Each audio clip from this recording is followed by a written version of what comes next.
Oi, amigos, tudo bem? Bom, já deve ser o terceiro vídeo que eu gravo e eu já tô cansada.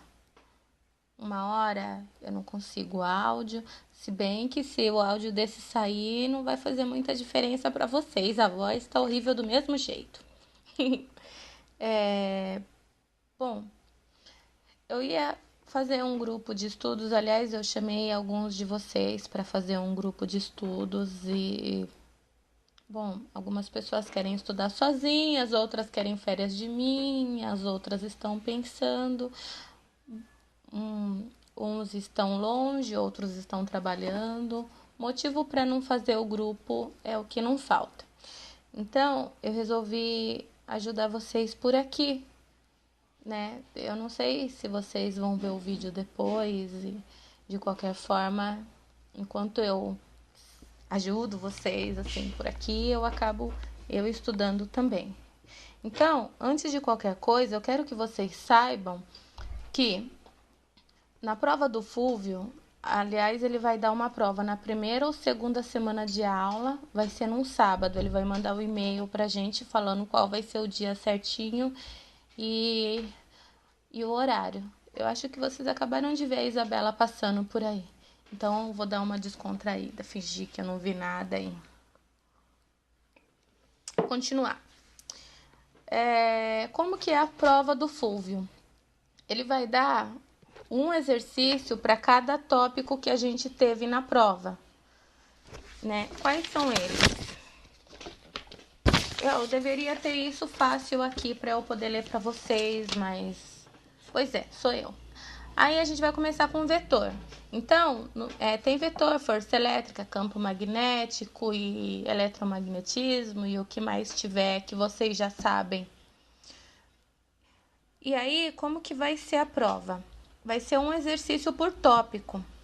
Então, se você fizer os 10 exercícios, eu tô falando 10 que pra gente fazer conta de quanto que eu preciso para tirar 10, 10 é um número mais fácil para fazer conta. Se você fizer 6 certos de 10, você tira 6, então você passou, né? E eu esqueci o que eu ia falar.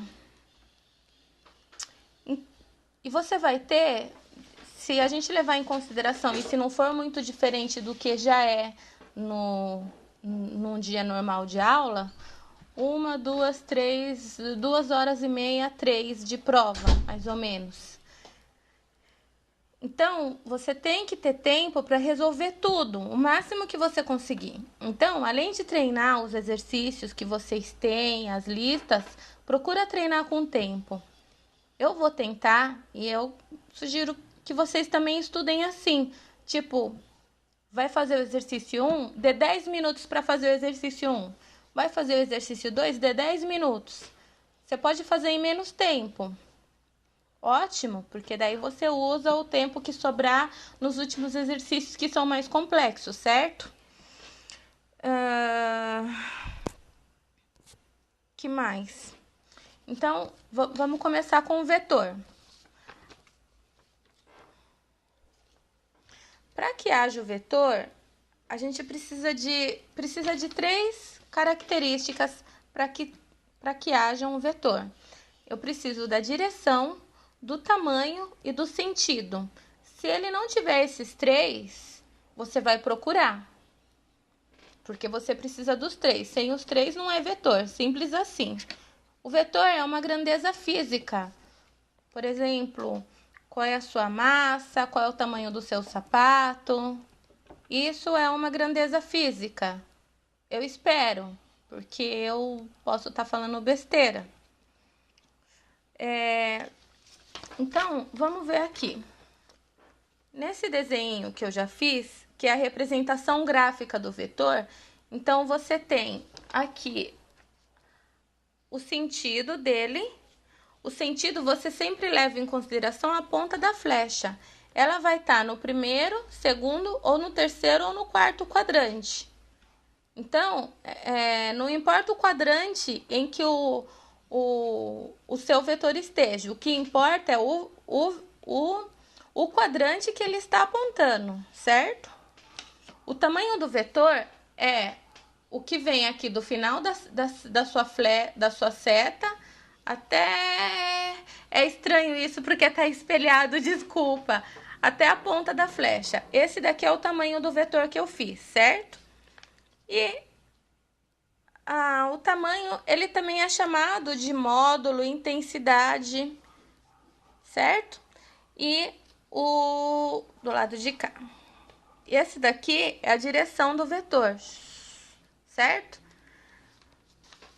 Tem mais uma coisa que é bom vocês saberem, que o vetor A, para que haja vetor, para que algo seja chamado de vetor, ele precisa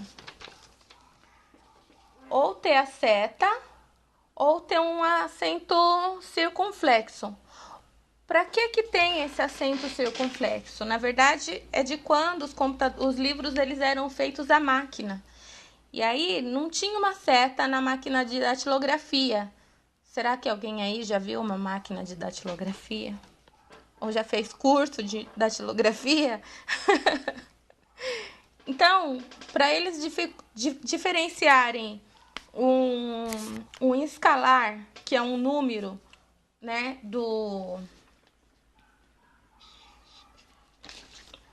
esse daqui, tá vendo? O A, ou qualquer letra que seja, sem nada em cima, é um escalar, é um número. Então, esse daí é o escalar A. Para diferenciar o escalar A do vetor, como não tinha seta, eles iam no acento circunflexo e batiam, e ele ficava bem escurinho. Então, as duas formas estão corretas. Eu vou usar só a setinha. Eu acho que quase todo mundo da sala usa setinha. Eu vi um aluno no semestre passado que usava o acento circunflexo, mas é só ele. Não sei quem. Deve ser a idade, não me fez esquecer. Então, isso que eu falei para vocês agora é a representação gráfica do vetor, certo?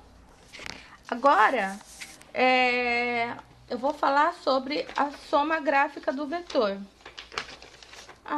Eu dobrei a folha para economizar, mas ela tá toda manchada dos dois lados. Que palhaçada, viu? Então, a soma gráfica de um vetor, o que é?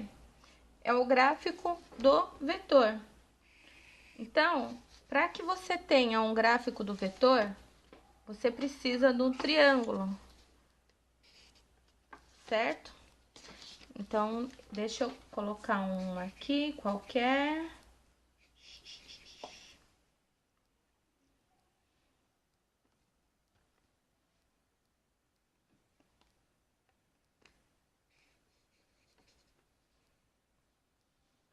Tá. Então, esse aqui é o vetor C. Esse aqui é o vetor A.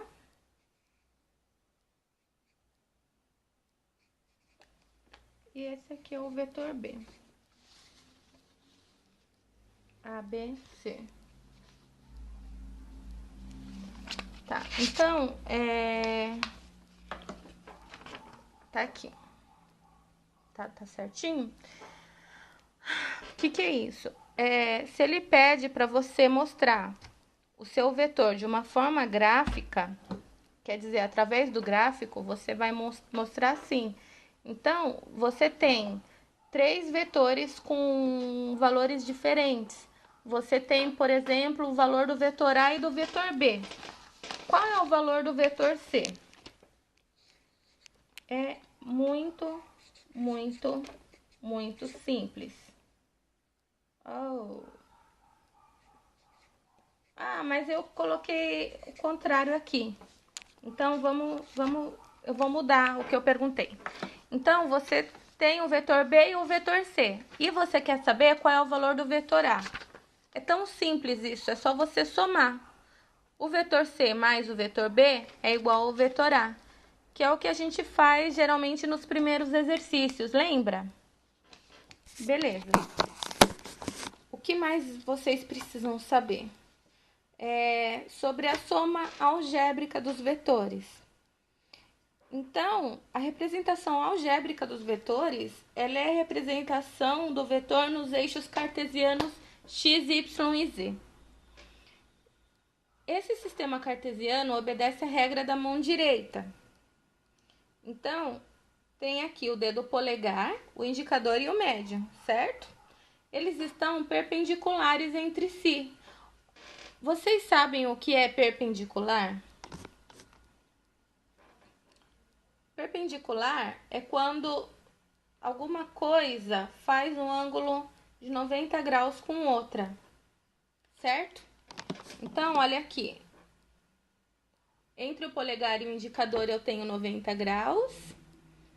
Entre o indicador e o dedo médio eu tenho 90 graus, certo?